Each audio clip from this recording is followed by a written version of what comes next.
They called him Benny. Benny. Benny, the biggest comedian and the best. Oh, hey there. Sorry, excuse my singing, I didn't see you. I was just taking a stroll down memory lane and singing, fondly remembering one of the greatest comedians to ever live, Benny Hill. Thank you so much, ladies and gentlemen. Thank you all for being with us. Loved by many and hated by others, Hill was the king of slapstick comedy and innuendo. In the latter parts of the 1980s, the social tides turned, and the once beloved jokes were viewed as risque and unacceptable. Benny Hill's show was canceled, and he was never the same man again. If you enjoy this Benny throwback, make sure to give this video a like for us, and subscribe to the channel so you never miss a premiere. I'm your host, Nostalgic Nick, and let's jump right in. Humble beginnings.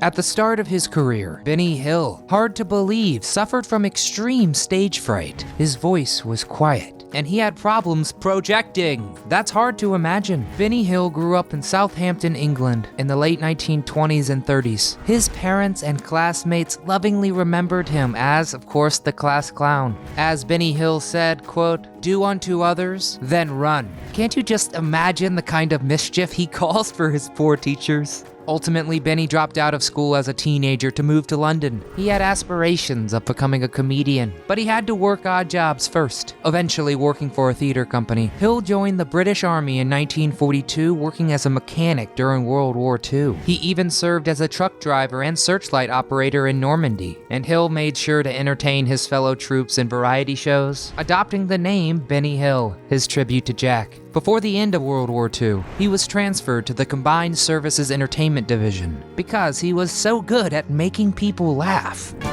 Unleavern! Feuer! Hill's humor made the soldiers forget their current hardships. Cheap or frugal? Benny Hill was a millionaire who lived a frugal lifestyle. He made 7 figures during the height of his show's popularity, but he had a phobia of spending money. The comedic genius would only buy groceries that were on sale. He'd walk to work, and he glued the soles back onto his shoes to make them last longer. He regularly patched his clothes to make them last longer as well. And you thought mom clipping coupons once a week was cheap. Benny Hill never owned his own home or car, believing they were too expensive. He rented a flat for his entire professional life. And Benny could drive a car, but he chose not to purchase one, instead choosing to walk or ride the bus. Can you imagine being the bus driver and Benny Hill just climbs aboard? Now that's a story for dinner for sure. But Benny Hill did spend money on one thing, that's for certain: travel. There are those that say, oh, he's a recluse. They should see me reclusing in the south of France. He loved visiting France and would go as frequently as he could, so he wasn't a complete stiff. He just had priorities. But even when he traveled, he never stopped working. He would constantly be mailing show ideas back home to his producers. And that's how you make it. Stage fright.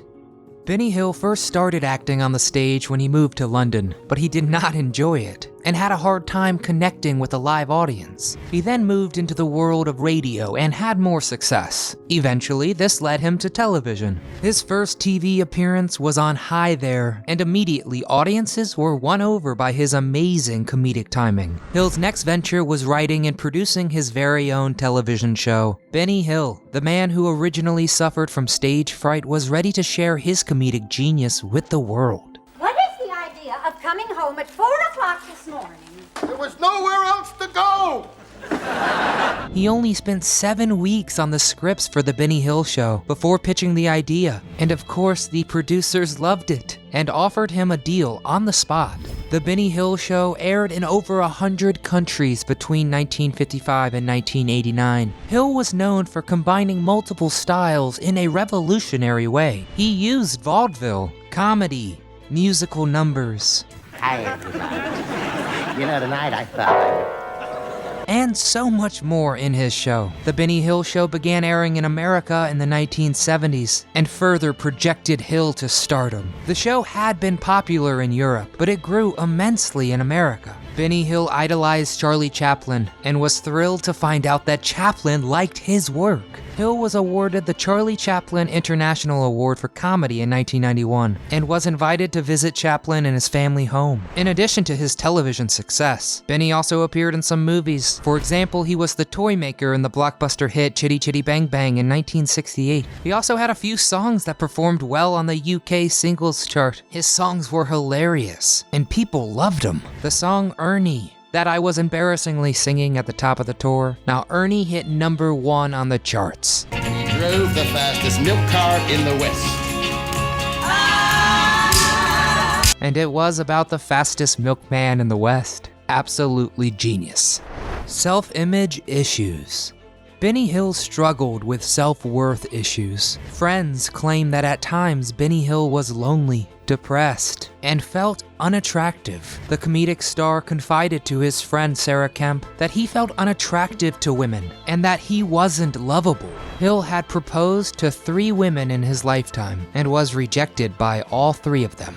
An infamous Benny Hill quote states, "Before I met her, I drank and swore without reason. Now I have a reason." Cancelled. Benny Hill's comedy show, which had begun in the 1950s and was so successful for many years, had an issue. Hill did not take into account the changing social climate of the 1980s. The feminist movement found Hill's comedy sexist and politically incorrect.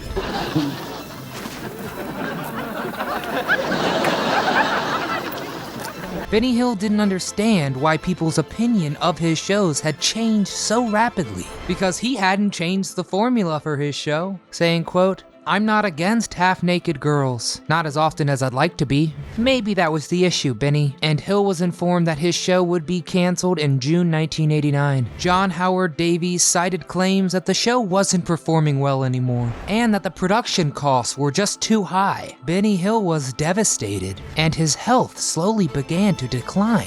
Fans of the Benny Hill Show claim that he was an early victim of cancel culture. Many of Hill's friends defended his style of humor, arguing that men were often the targets of his jokes. His friends argued that Hill was unfairly treated and wrongly accused of being a sexist monster. Many will remember Benny Hill providing a light in the entertainment world and bringing a smile to so many.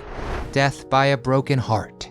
Benny Hill did not have a record of health problems until his show was canceled in 1989. Hill was extremely passionate about his work, and his heart was broken when his producers cut the show. His health steadily declined for 3 years. He no longer had an audience or anyone that cared what he had to say, and Benny became more lonely and isolated as time went on. He suffered a mild heart attack in February 1992, and doctors recommended that he have a heart bypass surgery. Benny Hill declined. A few months later, his kidneys failed, and he passed away alone in his apartment on April 20th, 1992. He was found sitting in his armchair with the television on. Benny Hill never married or fathered any children, so his wealth was divided among his 7 nieces and nephews. His estate was worth a whopping 7.5 million British pounds. Benny Hill was laid to rest in Hollybrook Cemetery in Southampton. Rumors circulated that Benny Hill had been buried with gold jewelry, and grave robbers horribly attempted to dig up his grave and take it. They didn't find any gold.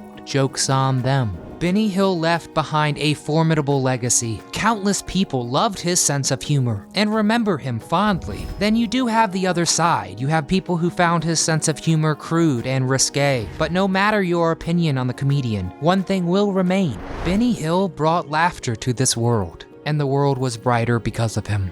So what are your thoughts? Do you think Benny Hill was crude and distasteful, or do you think he was bright and lovable? Let us know in the comments below, and let's remember Benny Hill together. If you enjoyed this tribute, please give it a thumbs up for us, and if you haven't already, don't forget to subscribe to the channel. From all of us here at Do You Remember, thanks for watching. I'll leave you with one more Benny quote. Just because nobody complains doesn't mean all parachutes are perfect.